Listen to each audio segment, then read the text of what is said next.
मित्रों, भगवान श्री कृष्ण ने स्वयं बताया है कि हर माता पिता को ये 5 बातें अपनी बेटियों को जरूर सिखा देना कभी गलत रास्ते पर नहीं जाएगी। एक बार की बात है, भगवान श्री कृष्णा गोकुल में अपने राजभवन में स्वर्ण से बनी हुई सिंहासन पर बैठे हुए थे। तभी वहां पर उनकी प्रिय राधा रानी पहुंच जाती है। जब वहां पर राधा रानी पहुंची तो उन्हीं के समीप में जाकर वह भी स्वर्ण से बनी हुई सिंहासन पर बैठ जाती हैं।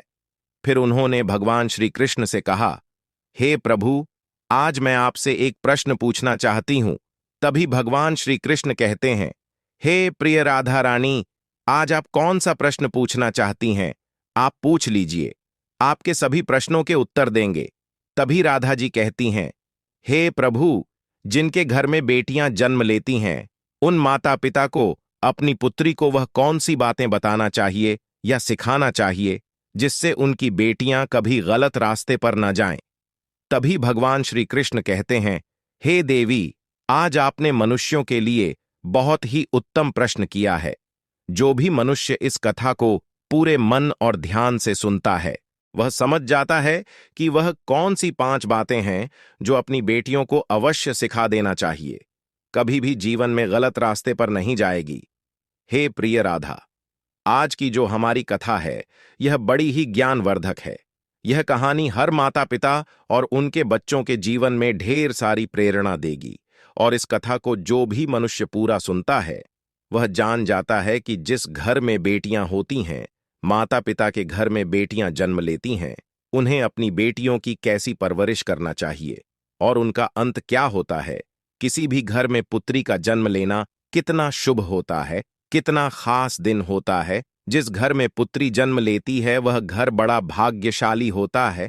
जिस घर में पुत्री जन्म नहीं लेती, उस घर के व्यक्ति का मुंह देखने से क्या होता है। मित्रों, फिर आगे भगवान श्री कृष्ण कहते हैं, हे प्रिय राधा रानी, लेकिन जो लोग अपनी पुत्री को भारी छूट देते हैं, भारी लाड़ प्यार करते हैं, उनकी पुत्रियां बिगड़ जाती हैं। तो है देवी, आज हम आपको यही बताएंगे कि अपनी बेटियों को वह कौन कौन सी चीजों की कभी छूट नहीं देना चाहिए। तो हे प्रिय राधा रानी, इसीलिए आप भी इस कथा को पूरे मन और ध्यान से सुनना। इसी कथा में आपके सभी प्रश्नों के उत्तर छुपे हुए हैं। मित्रों, फिर राधा जी कहती हैं, ठीक है प्रभु, मैं इस कथा को पूरे मन और ध्यान से सुनूंगी। आप इस कथा को सुनाना आरंभ करिए। नमस्कार मित्रों, आप सभी लोगों से निवेदन है कि इस कथा को और कहानी को सुनने से पहले कमेंट बॉक्स में जय श्री कृष्णा लिखकर, वीडियो को लाइक करके, चैनल को सब्सक्राइब करके बेल आइकन ऑल पर प्रेस कर लीजिए, जिससे आप सभी लोगों को हमारा वीडियो सबसे पहले मिले और आप सभी लोग प्राचीन कथाओं और कहानियों से जुड़े रहें। एक नगर में एक सेठ रहता था। उस सेठ के घर में एक पुत्री का जन्म हो जाता है। जिस दिन सेठ के घर में पुत्री ने जन्म लिया, तो उस दिन सेठ के घर में बहुत खुशियां मनाई गईं। वह अपनी उस पुत्री से इतनी मोहब्बत करता था, इतना लाड करता था, इतना प्यार करता था कि उसकी कोई सीमा नहीं थी। धीरे धीरे करके जब सेठ की पुत्री जवान हो जाती है, तो पुत्री को कुछ कहने की जरूरत नहीं पड़ती थी। वह पहले से पुत्री की हर इच्छाओं को पूरी करता था। सेठ की लाड़ प्यार ने अपनी पुत्री को इतना बिगाड़ दिया था कि वह किसी की नहीं सुनती थी। मित्रों, फिर आगे भगवान श्री कृष्ण कथा सुनाते हुए कहते हैं, हे प्रिय राधा रानी, उस सेठ की पुत्री इतनी निकम्मी हो चुकी थी कि किसी काम में उसका मन नहीं लगता था। वह रोज सुबह 10 बजे से पहले बिस्तर से नहीं उठा करती थी। घर वाले यदि कुछ कहते तो उनको 10 बातें सुनाती थीं। दिन भर जवान लड़कों के साथ इधर उधर घूमा करती थी। रात को 12 बजे घर पर आया करती थी। सेठ की लड़की इतनी निकम्मी हो चुकी थी कि बयान करना भी बड़ा मुश्किल होता है। एक दिन सेठ की घरवाली सेठ से कहती है कि तुमने इस लड़की को बिगाड़ दिया है। लेकिन सेठ अपनी पत्नी को यह कहकर के चुप करवा देता कि अभी बच्ची है, सुधर जाएगी। अपनी बच्चियों से मोहब्बत करनी चाहिए, प्यार करना चाहिए, लाड़ करना चाहिए, उनकी हर जरूरत का ख्याल भी रखना चाहिए। मित्रों, फिर आगे भगवान श्री कृष्ण कहते हैं, हे प्रिय राधा रानी, लेकिन माता पिता अपनी पुत्री को इतना भी लाड प्यार नहीं करना चाहिए कि उसका जीवन ही बर्बाद हो जाए। वह सेठ बिल्कुल ऐसा अंधा हो गया था कि अपनी पुत्री के प्यार में उसको कुछ भी दिखाई नहीं देता था। सिर्फ उसे उसकी पुत्री ही दिखाई देती थी। बस वह ये भी भूल गया था कि मेरी पुत्री को एक दिन दूसरे के घर भी जाना है। हे देवी बहन, बेटी जो होती है वह किसी घर में नहीं समाती, उसको एक ना एक दिन दूसरे घर जाना ही पड़ता है। सेठ इस बात को भूल गया।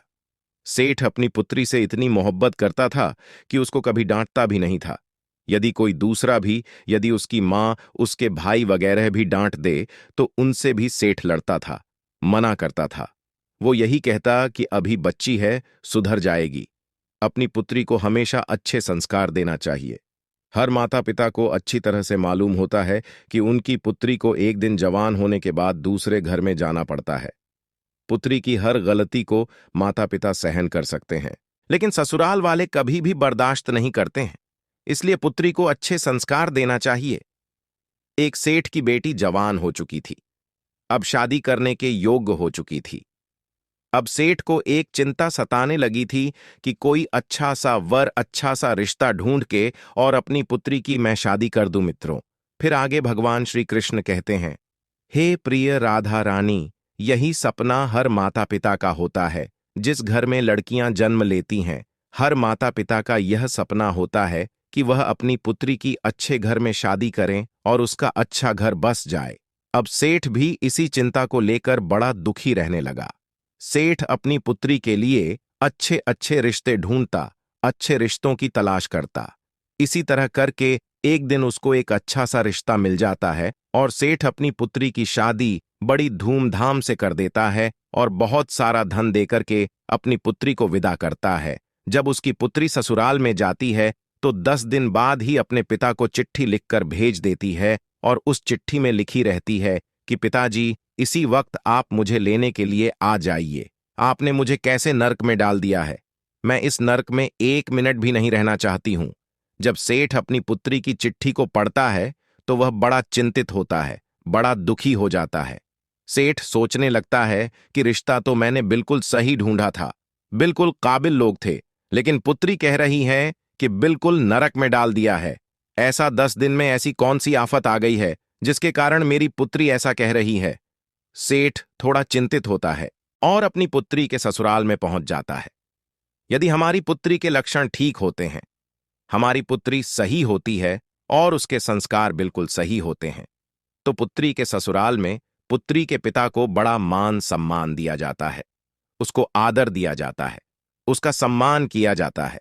मित्रों, फिर आगे भगवान श्री कृष्ण कहते हैं, हे प्रिय राधा रानी, लेकिन जब वह सेठ अपनी पुत्री के ससुराल में पहुंचा तो उसको कोई मान सम्मान नहीं मिला।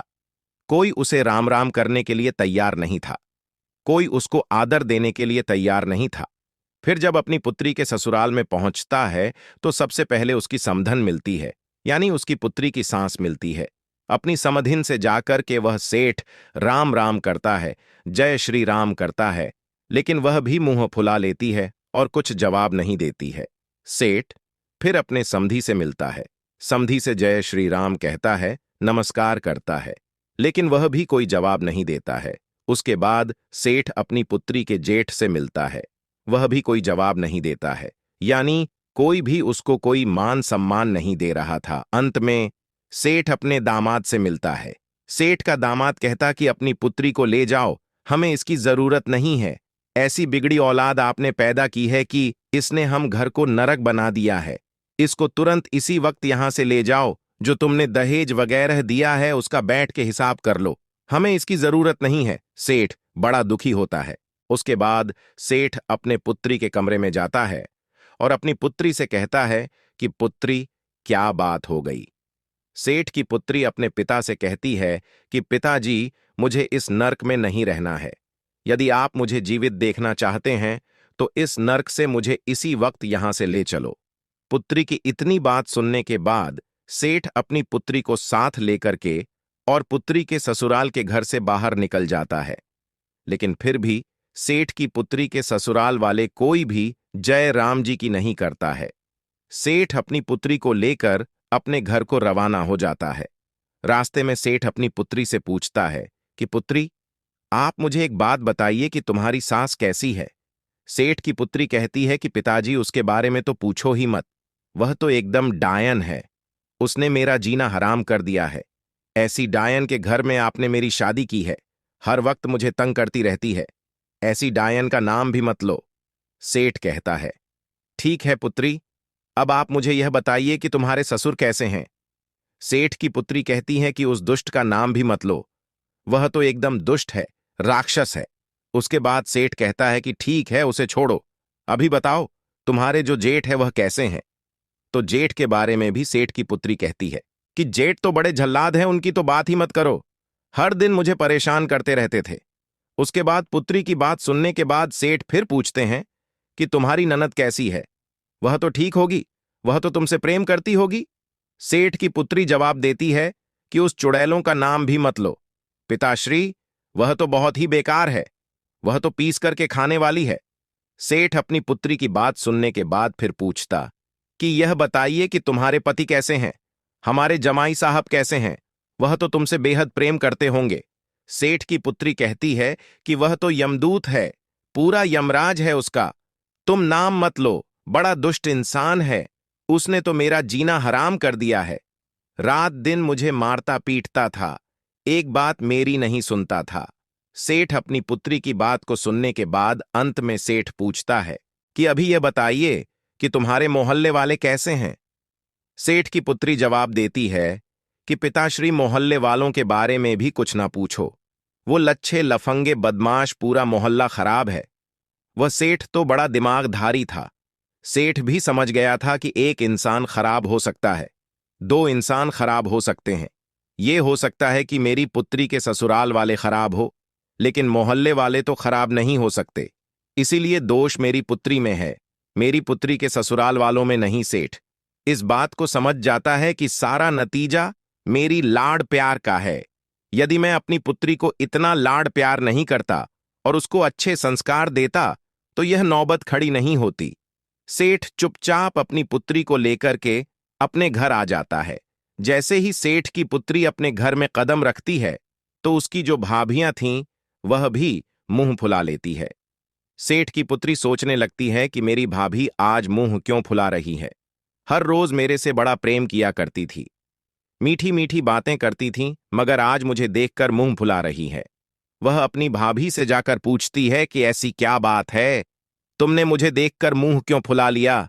तो वह कहती है कि मुंह नहीं फुलाऊं तो क्या करूं, तुम्हारी शादी कर दी, तुम्हें ससुराल भेजा था, लेकिन तू फिर से मेरी छाती पर मूंग धरने के लिए आ गई हो, इसलिए आज के बाद तुम मेरे से बात मत करना। उसकी भाभी उसको फटकार देती है। अब इतनी बात सुनने के बाद उससे उस घर में कोई बात नहीं करता था, सिर्फ उसके पिता के सिवा सिर्फ उसका पिता ही उससे बात करता। अब वह धीरे धीरे बड़ी दुखी हो जाती है, धीरे धीरे उसकी आंखें खुलने लगती हैं। काफी समय निकलने के बाद कोई उससे बात नहीं करता, बड़ी दुखी रहती। वह जब भी घर से बाहर निकलती तो उसकी सहेलियां उससे हर बार यही पूछती कि तुम अकेली कैसे आ गई हो, जीजाजी कहाँ हैं। कोई पड़ोसी मिलता तो वह भी इसी बात को पूछता कि तुम अकेली कैसे आ गई हो, तुम्हारे जमाई कहाँ हैं। ऐसे ताने सुन सुनकर वह बड़ी दुखी रहने लगी। मंदिर में जाती तो मंदिर में भी लोग इसी बात को पूछते। सभी मोहल्ले वालों की जबान पर यही बात रहती कि भला सेठ की पुत्री अकेली आ गई है, नई नई शादी की थी, हो सकता है इनका तलाक होने वाला है। सेठ को भी हर बार यही ताने सुनने पड़ते और सेठ की पुत्री को भी हर बार यही ताने सुनने पड़ते। इन्हीं तानों से सेठ की पुत्री बड़ी दुखी रहने लगी। अब उसको धीरे धीरे यह ज्ञान हो गया था कि सारी गलती की जड़ मैं हूं और मेरी गलती की वजह से आज मेरे पिता का सर भी नीचे झुक गया है। लेकिन अपने ससुराल में वह जाने के लिए तैयार नहीं थी। वह यही कहती थी कि पिताजी, इससे अच्छा तो यह होता कि मैं कुंवारी रह जाती, यदि आप मेरी शादी नहीं करते तो बहुत अच्छा होता। काफी समय निकलने के बाद सेठ अपनी पुत्री के कमरे में जाता है और अपनी पुत्री को देखता है तो वह बड़ी चिंतित, बड़ी दुखी दिखाई देती है। सेठ अपनी पुत्री के पास जाता है और कहता है कि पुत्री, क्या बात है, आज बड़ी दुखी दिखाई दे रही हो।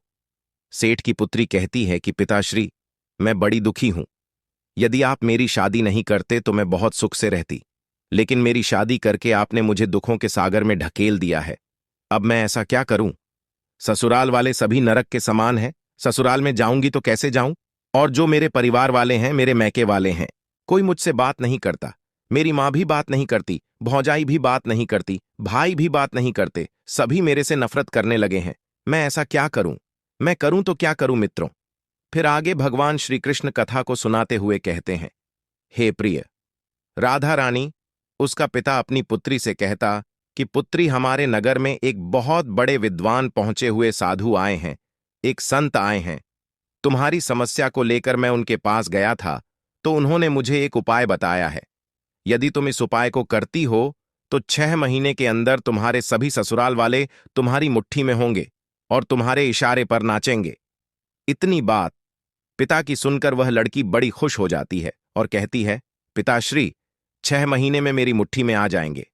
बोले, हाँ, 6 महीने में तुम्हारी मुट्ठी में आ जाएंगे। तो कहती हैं कि पिताश्री, वह उपाय मुझे जल्दी से बताइए, मैं उस उपाय को जरूर करूंगी। उस लड़की का पिता अपनी पुत्री को उपाय बताता है और कहता है कि 6 महीने तक एक मंत्र का जाप करना है और तपस्या करनी है। यदि तुम इस कार्य को करती हो तो मात्र 6 महीने में तुम्हारे सभी ससुराल वाले, तुम्हारे पति, तुम्हारे जेठ, तुम्हारे ससुर, तुम्हारी सास, सभी तुम्हारी मुट्ठी में होंगे और तुम्हारे इशारे पर नाचेंगे। जैसा तुम कहोगी वैसा ही होगा। तुम उस घर की रानी बन जाओगी, तुम उस घर की मालकिन बन जाओगी। इतना सुनकर वह सेठ की पुत्री मन ही मन बड़ी प्रसन्न होती है और उसका दिल एकदम से गार्डन गार्डन हो जाता है। लेकिन कहती है कि पिताजी, यह तंत्र मंत्र वाला काम मेरे से नहीं होता है, कोई सादा सुगम रास्ता मेरे को बताइए सेठ। फिर कहता कि ठीक है पुत्री, यदि तुम मंत्र का जाप नहीं कर सकती तो मंत्र का जाप मैं करूंगा, तुम सिर्फ साधना कर लेना पुत्री। कहती कि साधना कैसे की जाती है? सेठ बताता है कि साधना आपको इस तरीके से करनी है, तुम्हें 6 महीने तक बिल्कुल मौन रहना है, तुमसे कोई भी कुछ कहे बिल्कुल जवाब नहीं देना है, हर इंसान की बात को तुम्हें सुनते ही रहना है, हर इंसान के पैर को छूना है, यही साधना होती है। सेठ की पुत्री कहती कि पिता श्री, मात्र 6 महीने में हो जाएगा ना, इससे ज्यादा मेरे से नहीं हो पाएगा। लेकिन सेठ कहता है कि हाँ बिल्कुल पुत्री, 6 महीने में हो जाएगा। सेठ की पुत्री तैयार हो जाती है। सेठ अपनी पुत्री को लेकर फिर से पुत्री के ससुराल में जाता है। जैसे सेठ पुत्री के ससुराल में जाता है तो सामने उसे अपनी पुत्री की सास नजर आती है। वह उसे बुरी तरह फटकारती है और कहती है, तुम पहले आए थे तभी मैंने मना कर दिया था कि तुम्हारी पुत्री की हमें जरूरत नहीं है, इसे वापस ले जाओ। ऐसी बिगड़ी हुई औलाद आपने पैदा की है, इसकी हमें जरूरत नहीं है, उसको बुरी तरह फटकारो, क्योंकि इसके अंदर कोई मान सम्मान नहीं है। अपनी सास की ऐसी हरकतों को देखकर उस सेठ की लड़की भारी गुस्सा करती है। लेकिन सेठ अपनी पुत्री से इशारों में कहता है कि पुत्री, तुम्हें साधना करनी है, साधना का ध्यान रखो, 6 महीने तुम्हें मौन रहना है, जो भी कुछ कहे सबकी आज्ञा का पालन करना है। लेकिन फिर भी कहते हैं ना कि पुत्री का पिता को हमेशा सिर झुका के रहना पड़ता है, इसलिए वह सर झुका के सारी बात को सुनता है। बहन जी, गलती हर इंसान से होती है, इससे भी गलती हुई, इसको एक मौका जरूर दिया जाए। अब यह सुधर गई है, अब यह ऐसा कुछ नहीं करेगी। काफी विनती करने के बाद उस लड़की की सास मानती है और राजी होकर कहती है कि ठीक है, यदि सुधर गई है तो मात्र 6 महीने तक इसके आदर भाव देखूंगी, उसके बाद इसको वापस भेज दूंगी और जिंदगी में दोबारा कभी नहीं अपनाऊंगी। लेकिन सेठ उसकी सभी बातों को स्वीकार कर लेता है और कहता है, ठीक है, आप 6 महीने तक इसको अपने घर में रखिए, यह बिल्कुल शांत स्वभाव की हो गई है, बिल्कुल सुधर गई है। सेठ अपनी पुत्री को उसके ससुराल में छोड़ करके आ जाता है। सेठ की पुत्री अपने ससुराल में रहने लग जाती है, जाकर के अपनी सास के पांव छूती है। सास बड़ी आश्चर्यचकित होती है कि कुछ दिनों पहले तो यह बहुत भड़क रही थी, किसी की एक नहीं सुनती थी, हम पर हुकूम चलाती थी, बैठे बैठे खाती थी, लेकिन आज यह मेरे पांव कैसे छू रही है? वह बड़ी आश्चर्यचकित होती है। सेठ की पुत्री कहती हैं कि मां जी, मुझे आशीर्वाद दीजिए, आपका आशीर्वाद मेरे लिए बहुत महत्वपूर्ण है, यदि आप मुझे आशीर्वाद देंगी तो मेरी साधना सफल हो जाएगी। उसकी सास उसको आशीर्वाद देती है कि ठीक है, तुम खुश रहो। अब वह अपने घर में रहने लगती है। एक दिन की बात है, अपने ससुर के लिए वह चाय बना के ले जा रही थी। जब ससुर को जैसे ही चाय का कप पकड़ाने लगी तो कप हाथ में से छूट जाता और नीचे गिर के फूट जाता है। तभी उसका ससुर उस पर भड़क जाता है, उसे गाली ग्लौज देने लगता है और कहता है कि मेरे घर से निकल जा, तुम्हारी जरूरत नहीं है, तुम बिगड़ी औलाद हो, तुम कुल नाशनी हो। इस तरह की उससे बात कहता है। अब सेठ की पुत्री मन ही मन इस बात को सोचती है कि यदि मेरे पिता मंत्र का जाप नहीं कर रहे होते तो इसी कप से मैं तेरा सर फोड़ देती। लेकिन क्या करूं, मैं साधना कर रही हूं। चुप रहने की, मेरे पिता मंत्र का जाप कर रहे हैं, इसलिए तुम्हारी इतनी बात सुननी पड़ रही है। उस सेठ की पुत्री से जब भी कोई कुछ कहता उसको गुस्सा तो बहुत आता, बहुत चिड़चिड़ापन होता, लेकिन क्या करें, उनके पिता की बातें याद आ जाती कि तुम्हें 6 महीने तक साधना करनी है, चुप रहना है और मैं मंत्र जाप करूंगा। तो इसी बात को सोचकर वह चुप रह जाती, अपने गुस्से पर काबू करती। इसी तरीके से वे बड़ी मुश्किल से अपने गुस्से पर काबू पाया और धीरे धीरे उसका घर बार बसने लगा। उनको यकीन होने लगा कि अब यह सुधर गई है, बड़ी मुश्किल से उसका घर बार बसा है। 6 महीने बाद वह गर्भवती हो जाती है। 9 महीने बाद वह एक पुत्र को जन्म देती है। अब उसकी गिरस्ती बड़े आराम से चल रही थी। इसीलिए कहते हैं कि अपनी पुत्री को बेइंतहा लाड करना, उसे बहुत ज्यादा छूट देना, उसे बहुत ज्यादा प्यार करना, उसको सर पर चढ़ाना बड़ा खतरनाक साबित होता है।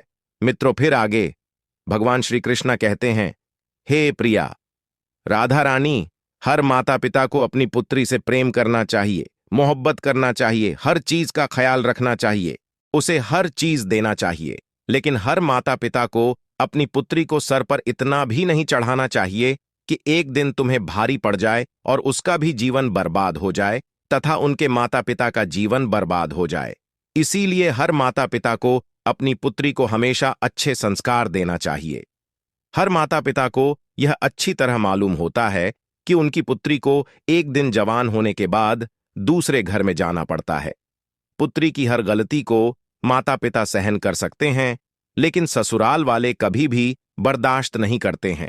फिर आगे भगवान श्री कृष्ण कहते हैं, हे राधा रानी, इसीलिए हर माता पिता को अपने पुत्री को अच्छे संस्कार देना चाहिए, जिससे उनके जीवन में कभी भी दुखों का पहाड़ ना टूटे और ना ही माता पिता के जीवन में पहाड़ का दुख टूटे। मित्रों, इस प्रकार से भगवान श्री कृष्ण ने बताया है कि हर माता पिता को अपनी पुत्री को वह कौन सी शिक्षा देना चाहिए जिससे वह कभी गलत रास्ते पर ना जाए और उसके अंदर सतबुद्धि आए, वह अपने माता पिता का हमेशा नाम ऊंचा करें। मित्रों, अगर ये कहानी आप लोगों को पसंद आई हो तो कमेंट बॉक्स में जय श्री कृष्णा लिख करके, वीडियो को लाइक करके, चैनल को सब्सक्राइब करके बेल आइकन ऑल पर प्रेस कर लीजिए, जिससे आप सभी लोगों को प्राचीन कथाएं और कहानियां सबसे पहले प्राप्त हो सके। मित्रों, वीडियो को पूरा देखने के लिए आप सभी लोगों का धन्यवाद।